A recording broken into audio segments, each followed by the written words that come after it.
Aloha and welcome to the Spring 2019 edition of UHMTV, a TV news magazine show written, hosted, and produced by the journalism students here at UH Manoa. I'm Katie Boon. And I'm Ashley Adriano. Thanks for joining us for this special edition of UHMTV. Coming up in this episode, meet UH Baseball's rising star from the land of the rising sun. Plus, we'll talk story with distinguished UH alum and proud journalism grad, Tina Shelton. Stay with us for UHMTV. One of the largest ethnic populations living in our public housing projects include the people of Micronesia. Many of these immigrants have lost touch with their homeland, but as Mara Mahoney tells us, a new after-school program is helping Pacific Islanders get back to their cultural roots.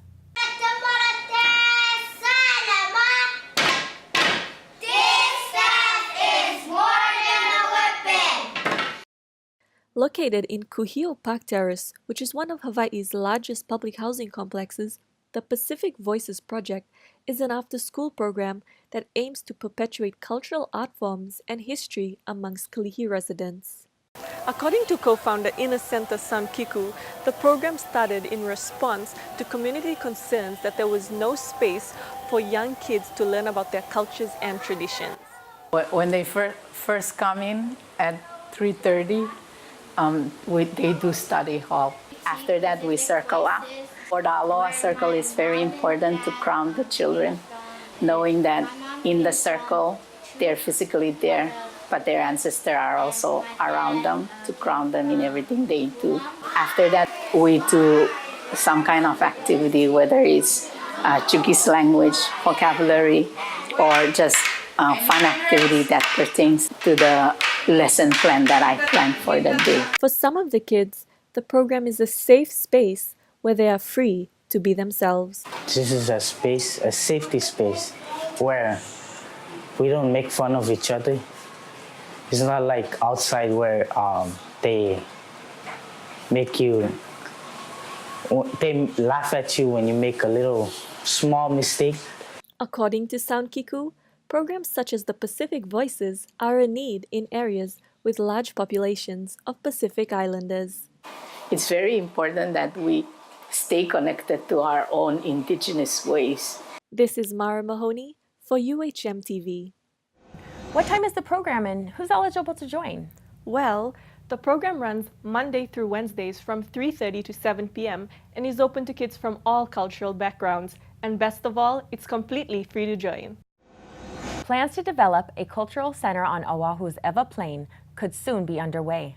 The Kalila Heritage Park holds cultural significance to many locals who feel the park should be preserved and shared with the world. Down in the Ewa Plains by Kapolei, amid some keawe trees, lies a pathway to the past. Founded by members of the Kapolei Hawaiian Civic Club, the Kalailoa Heritage Park features over 10 cultural structures and remains of an ancient Hawaiian civilization. Uncle Shad Kani, a caretaker of the park, sat down with me to explain what makes it so important. We're involved in these projects that regarding cultural landscapes and the preservation of it. We want to make certain that this place not take the look of something foreign. In 2018, majority of the park's income came from tour sales and contributions, which has led to a 235% increase from 2017. The Kalila Heritage Park started clearing debris in 2010. Uncle Shad would like to clear out more debris and trees. Despite the lack of staff and volunteers, work still continues to be done for the park. Volunteers like Chuck Chambers are why the park is still running. Chambers says he's enjoyed his time here at the park, learning new things about the old. Working here, I've been able to learn more about old Hawaii and particularly the geography and the plants. As more visitors come to the park, Uncle Shad says he hopes people gain something before they leave. The people who visit our park, they leave it with a sense of the past. For UHMTV, I'm Ashley Adriano. When we return, we'll take you for a ride on the Hokulea sister canoe. And take a look at a new clothing trend that's not only fashionable, but also sustainable. Don't go away. I chose UH Manoa's College of Social Sciences because it inspires me to be bold and unafraid, to stand out, speak up, defend, and question. It's about being in my element, being engaged, and being part of something great. At the College of Social Sciences, we empower students to explore their interests, discover what they excel in, and learn how to apply their knowledge outside the classroom. Visit us today and learn more about us, because life is not one-dimensional and your college degree shouldn't be.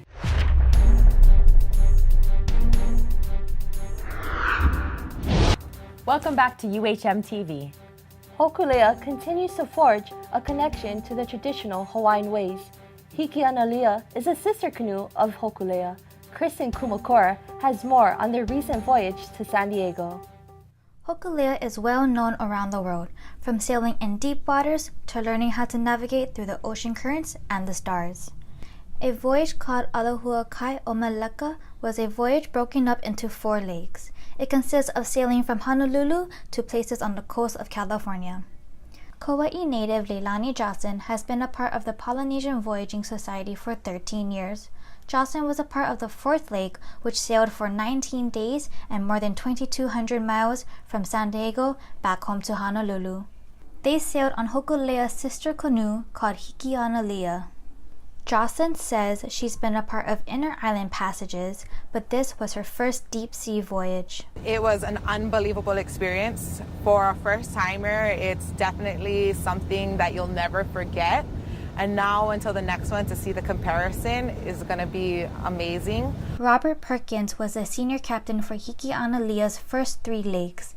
He says he is passionate about what he does and loves it. I've sailed most of my life, so being involved in this makes it just that much better. I mean, every day I go to work, it's not like going to work. It's like I get to go and do what I want to do. And I'm so thankful that I have that opportunity to do that.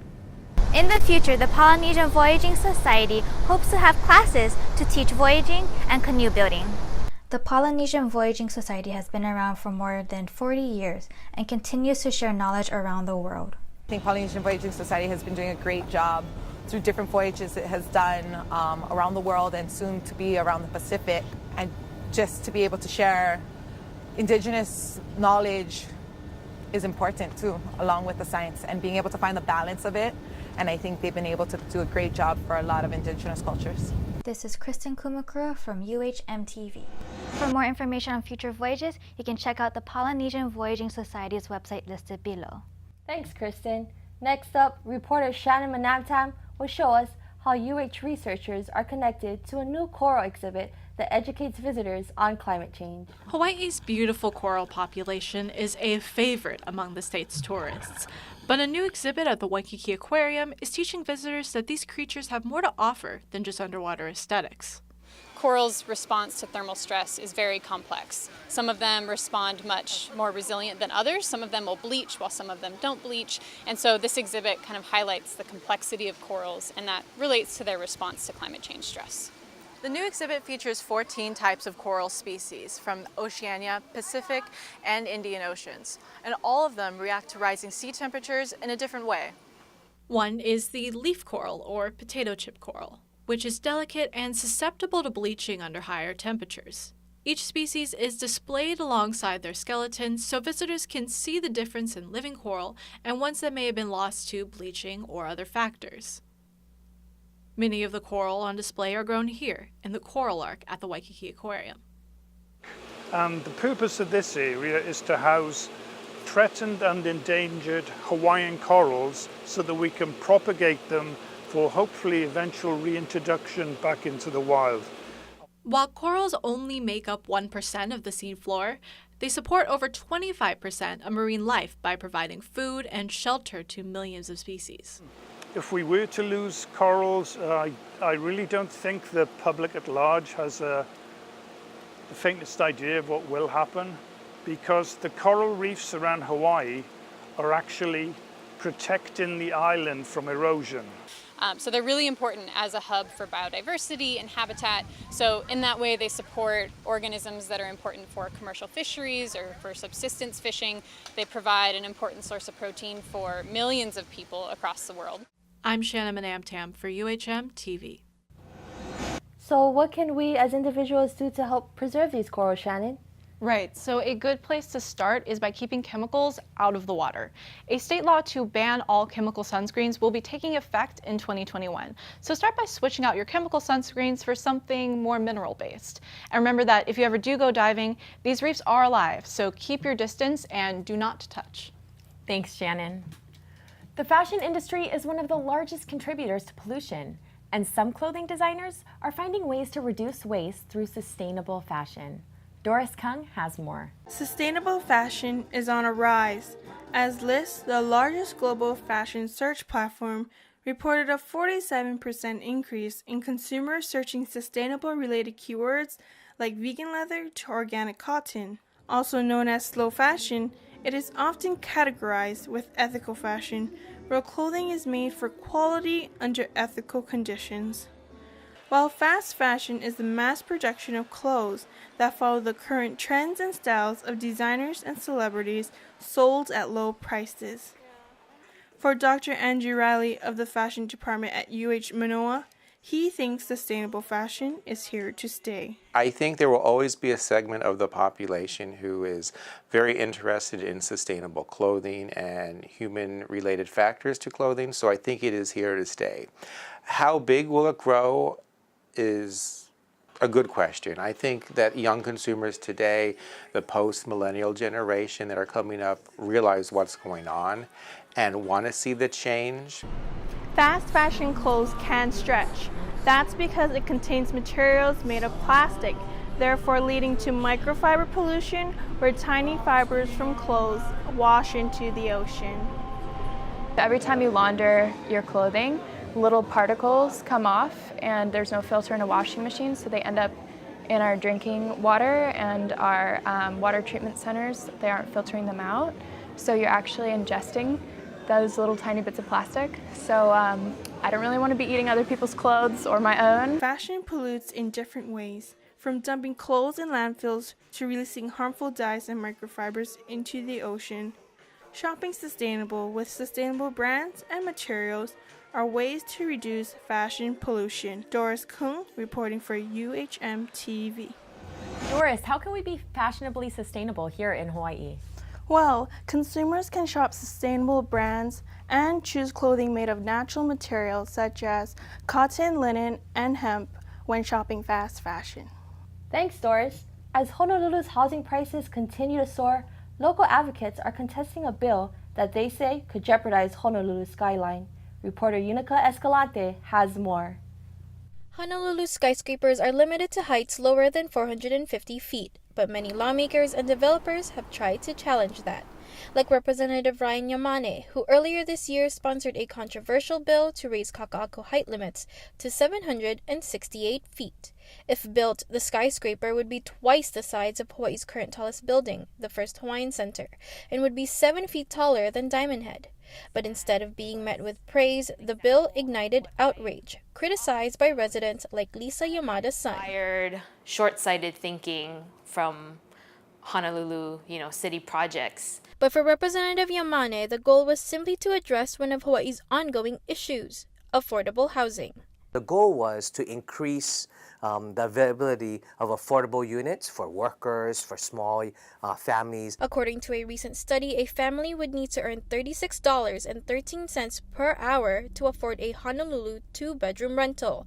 That's triple Hawaii's current minimum wage. And Yamane agreed that more high-rises could mean more affordable housing. To specifically for if they were going to increase the height, that it was to include affordable housing units. But some locals question whether these proposed high-rises would actually be affordable. I don't think that they would be affordable. What we have already in Kaka'ako and in Ward, it is a lot of luxury condominiums because that's what sells. Unica, how does the proposed height limit compare with the other cities around the U.S.? Well, the bill is proposing to raise the height limit to 768 feet. In comparison, Los Angeles' tallest building is just over 1,000 feet. When we return, we'll sit down with award-winning news reporter and UH alum Tina Shelton. We'll be right back.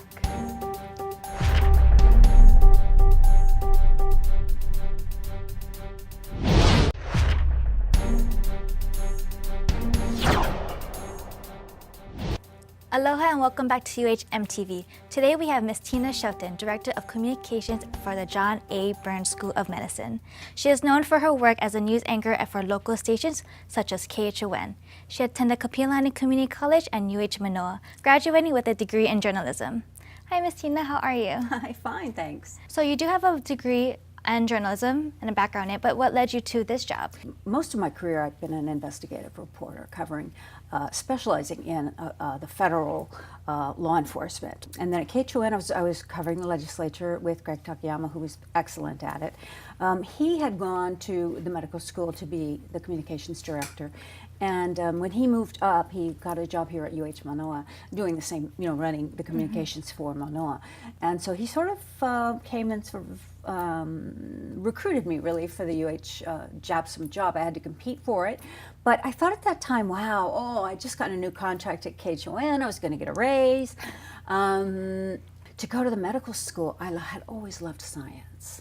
I'd always loved science. I was kind of a nerd that way. And I thought, wow, and to be promoting UH, to be promoting the medical school, that's not selling a product. That's not working for, a company. That's exciting. How has your time at UH influenced you now and like your jobs? For everything.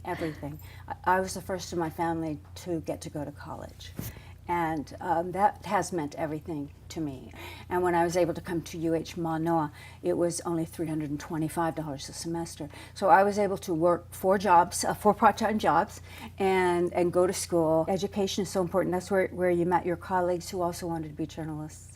And that was the best part, and learned journalism from the teachers. We didn't have television in journalism. I did my project as a senior on why we should have television news incorporated into our curriculum here. But, looking back, I'm so glad we just had writing. And that is so important. The writing is what gives us the basis for everything. UH gave me everything that I have. Has there been any stories that kind of inspired you to impact the community or even impacted yourself? For journalists of my age, we have to go back to 9/11. That happening when it happened was the most startling thing. I remember my news director woke me up on the phone and said, started telling me what has happened, and I'm just incredulous. What? What? And I immediately had to get dressed and just go. And I went I worked, I knew some people at the FBI, so I just went down there and was able to get the first comment on the air of them saying, we still have planes in the air that are coming to Hawaii, and we don't know what's going to happen. So we're starting to cry, but then not letting myself, because I didn't have time for that. I had to do some other things, and so it was kind of it was surreal in that way, because we didn't get to be Americans really that day. But on the other hand, we were doing what is so important for America. Democracy dies in darkness is one of the most brilliant sayings that I've heard ever for a newspaper that the Washington Post now has as its saying, because it's so true, and it's so amazingly true in this current era. But so stories, I think, like that are when we know that we have a very, very important role. I imagine combat reporters have that feeling every day. For aspiring journalists, what kind of advice would you give them? Work hard. Try to get your foot in the door. Try to get as many internships as you can. If you're thinking at all about trying to do a job in academia like mine that I have now, I'm lucky enough to have now, consider getting a master's degree if you can, or some other advanced degree, because in academia those things matter. That's awesome. Well, thank you so much for joining us today, Ms. Tina. You're welcome.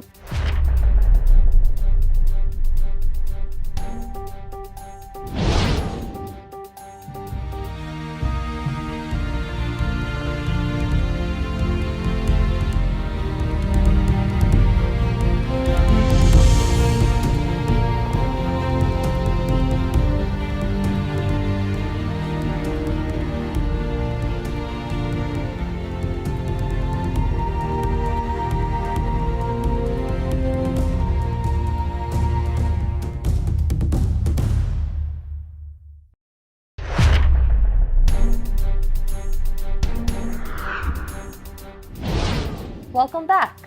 The Rainbow Warrior baseball team has a rising star from the land of the rising sun. Machi Yamazaki serves as an inspiration for many. Shivani Ramos has the story. Over a year ago, Machi Yamazaki made his first appearance as a Rainbow Warrior. Last season, he led the team in batting average, hits, runs, and on-base percentage as a shortstop. With a boost in confidence, Yamazaki seeks to be that spark to lead the offense. He's earned the right to continue to, to be out there because he's going to make every play defensively, and he's a leader for us, and the guys look to him to do well, and every at bat you expect him to get a base hit because of what he's done in the past. Yamazaki joined Hawaii as a walk-on and has since then grown as a leader and an inspiration to the team. Last year was my first year, so I didn't know anything about it, and there were a lot of seniors, a lot of juniors. I was just trying to do my best to help my team, but this year, since I have an experience, I'm trying to be a good leader by showing my plays. Yamazaki is one of 3 players on the roster that are international athletes. The other 2 are from Canada. As the season comes to an end, Yamazaki hopes to take his career to new heights. This is Shivani Ramos reporting for UHMTV.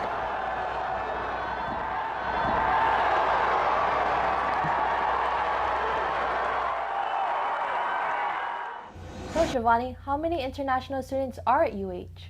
Well, with about 17,000 students enrolled at UH, only 4% are international. Now that Yamazaki is graduating this year, some say UH should consider recruiting more players from other countries.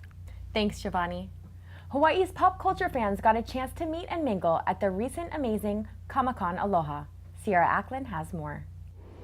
Batman and Wonder Woman are a few of the many familiar faces that filled the halls of the Honolulu Convention Center for the annual Amazing Comic-Con Aloha. The convention gives fans a chance to meet some of the big-name artists, creators, and actors in pop culture.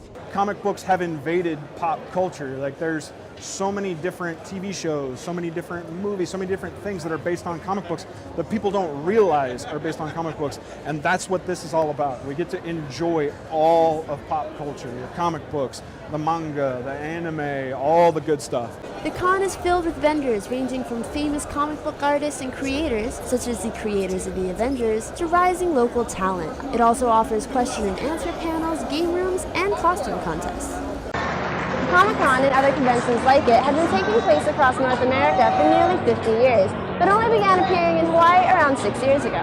The Amazing Comic-Con Aloha is Hawaii's little slice of a national trend fueled by the rise of pop culture. We love the interaction between the fans, the comic creators, and the guests that we have. The comic book industry is a billion-dollar industry which has led to some of the most well-recognized characters and movies of all time. Characters such as Captain America and Harley Quinn have become staples in U.S. culture, and comic conventions give fans a chance to get a little closer to the people behind the scenes.